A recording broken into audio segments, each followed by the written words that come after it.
Salut, on se retrouve aujourd'hui pour une nouvelle vidéo sur Vinted. Et oui, encore, vous savez que je suis spécialiste.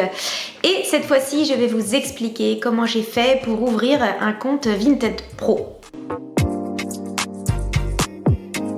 Si vous suivez mes aventures depuis quelques années, vous savez que moi et Vinted, ça a été une longue saga, pire que Dallas. C'est-à-dire que j'ai fait beaucoup de ventes, je me suis fait bloquer, j'ai essayé de rouvrir d'autres comptes, je me suis fait bloquer.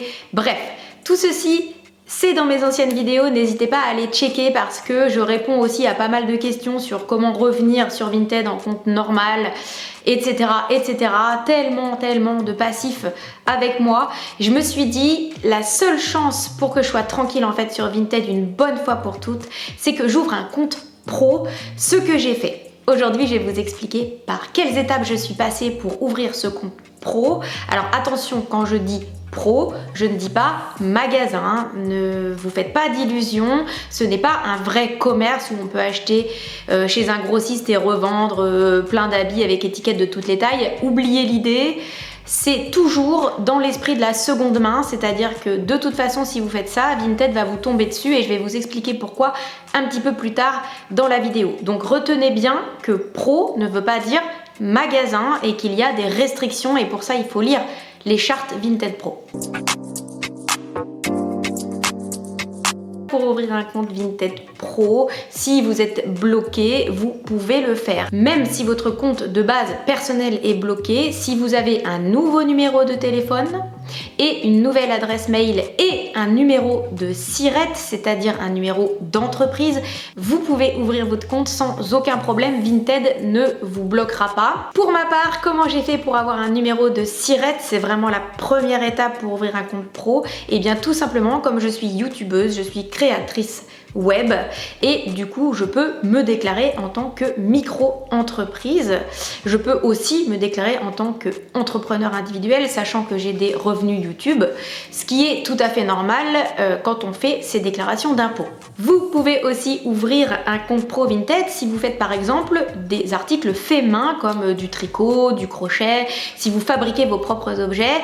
C'est bien sûr interdit en tant que particulier sur Vinted, mais c'est tout à fait autorisé par Vinted si vous avez un compte pro. Comment obtenir un numéro de SIRET? Eh bien, tout simplement, il faut faire une déclaration auprès de Guichet Entreprise. Vous allez faire un dépôt de demande d'ouverture de micro-entreprise. Moi, c'est ce que j'ai choisi, mais vous pouvez aussi choisir un entrepreneuriat tout à fait normal, mais faites attention à la TVA. Dans ces cas-là, il y aura 20% de TVA. Moi, bien sûr, j'ai choisi la micro-entreprise sans cette TVA parce que tout simplement, je suis là pour vendre des vêtements à titre personnel. Je n'ai toujours pas l'ambition d'ouvrir un magasin sur Vinted. Ça n'a jamais été mon but, sachant que sur Vinted, je me suis fait bloquer pour vente commerciale, mais c'est parce que je revendais beaucoup d'articles neufs avec étiquette qui provenaient de mes hauls YouTube. Voilà pourquoi je me suis fait épingler, mais bien sûr que je ne suis pas une commerçante. Et quelques détails importants avant de vous lancer dans la création de votre compte pro.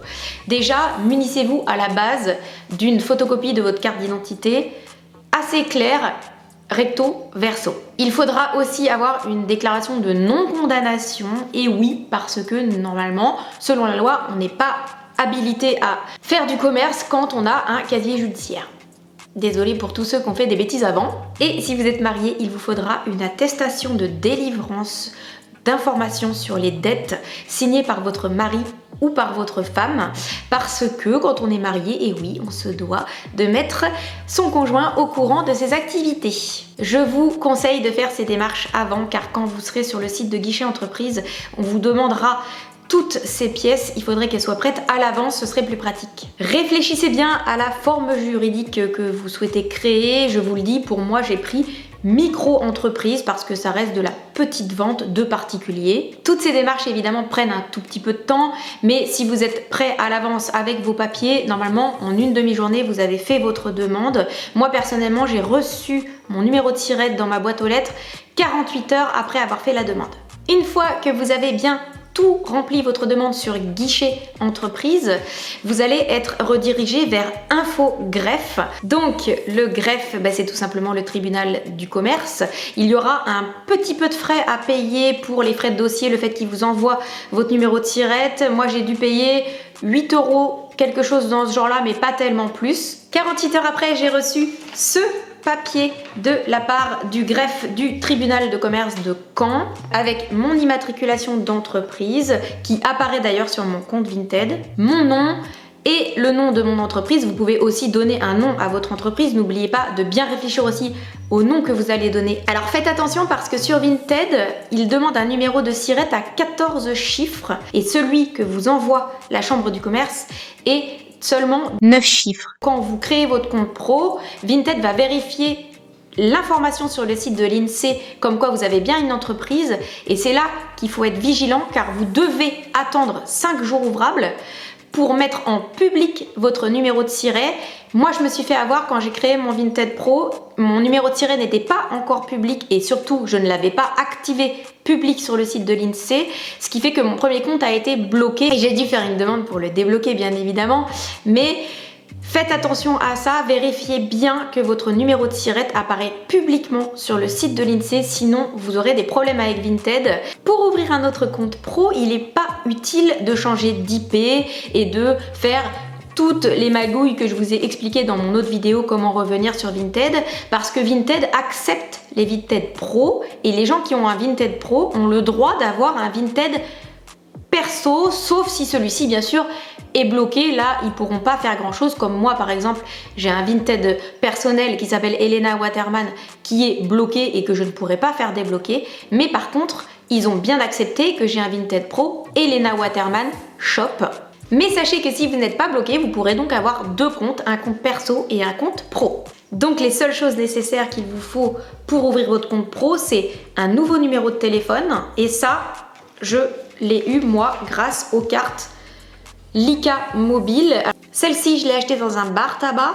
Il suffit de s'inscrire sur internet et vous recevez votre numéro de mobile directement sur votre puce, ou ça que vous commandez directement sur le site Lyca Mobile et il vous envoie une carte SIM que vous devez activer sur internet. Ça c'est bien pratique, faites attention, il faut juste recharger la carte tous les 6 mois sinon le numéro devient caduc et ne sert plus.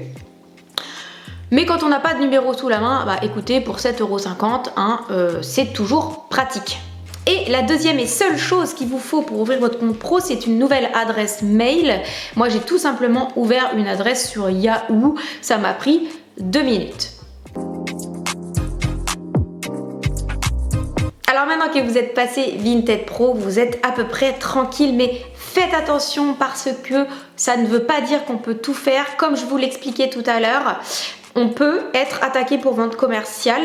Moi, j'ai déjà reçu un premier avertissement de Vinted parce que j'avais trop d'articles neufs avec étiquette. Vous savez qu'en tant que youtubeuse, je revends aussi des vêtements de mes hauls YouTube. Vinted ne l'entend pas de cette oreille. C'est-à-dire que si vous êtes pro, il faut que ce soit pro seconde main. Donc c'est parfait pour les gens qui revendent de la friperie, des recycleries, des choses qui viennent d'Emmaüs, des choses comme ça. Mais par contre, si vous prenez Vinted pour un magasin, à savoir que vous revendez des choses neuves avec étiquette dans toutes les tailles, vous vous ferez épingler pour vente commerciale exactement de la même manière que pour les comptes perso.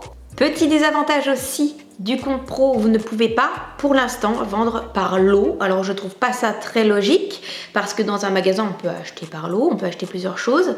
Bon là pour l'instant peut-être que c'est encore en voie d'amélioration, mais on ne peut pas faire de lot pour l'instant, j'espère que ça changera. Autre chose qui est moins pratique que sur les Vinted personnels, Vinted prend 15 jours avant de vous verser votre argent sur votre porte-monnaie, car tout simplement, comme dans un magasin, vous avez 15 jours pour retourner l'article d'un vendeur pro. Donc Vinted est obligé de respecter ce laps de temps avant de considérer que votre client est content de son article. C'est un petit désagrément, mais ça laisse à l'acheteur la possibilité de vous renvoyer l'article d'une manière légale si jamais il ne lui convient pas.